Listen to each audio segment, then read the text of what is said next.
Φέρνο Εντολή, Πακιστάν. Έχει κανονιστεί να γίνει ένα τρικό βερτογλέντι με μουσικές, χορούς, φαγητά και ποτά. Ο βασιλιάς Πάκη διέταξε να σου μεταφέρω τα εξής.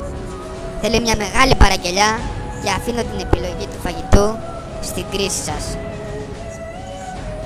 Θέλει κρεατάκι.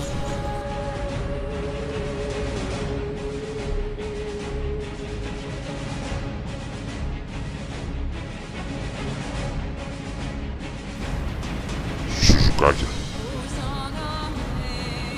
ή μπριζόλες με πατάτες.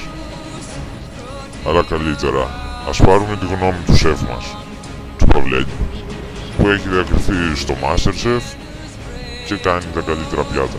Προτείνω να βάλουμε πουρέ. Όχι, πατάτες! Με ψιλοκομμένο κρεμμυδάκι. Θα γαμάει. Τι λες για λίγο τσιτσικάκι?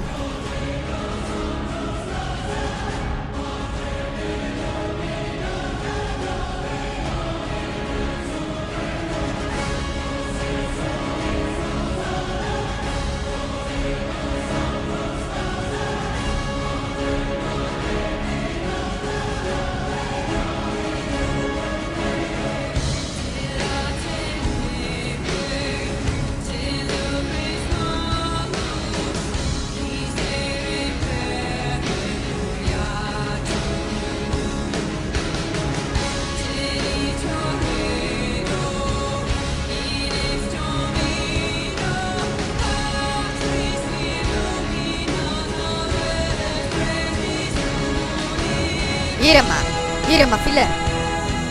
Τζατζίκι, όσοι το ζήτησαν αυτό, τώρα βρίσκονται εκεί κάτω. Μην εξάπτεσαι.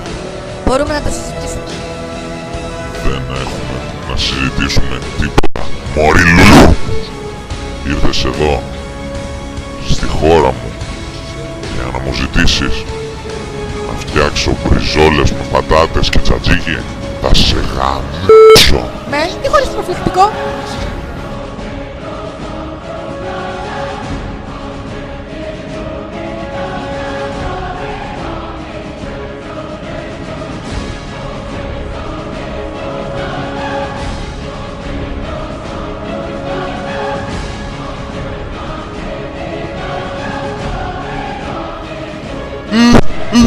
Πάτε!